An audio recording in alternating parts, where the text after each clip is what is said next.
Baobans, ty heboučké obláčky, které se rozplývají v puse a které znáte z asijských restaurací. Dnes si uděláme domácí verzi. Bez stresu. Na 165 ml teplé vody nebo mlíka přidáme 80 g hladké mouky, cca 2 až 3 lžičky droždí a 2 až 3 lžičky cukru. Všechno se smíchá dohromady.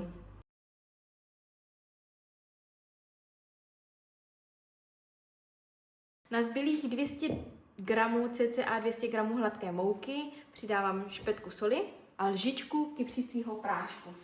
Lehce to zamícháme a teď přimícháme kvásek. A hněteme, dokud nevznikne hladké těsto. Teď necháme těsto odpočinout asi 15 minut. A few moments later.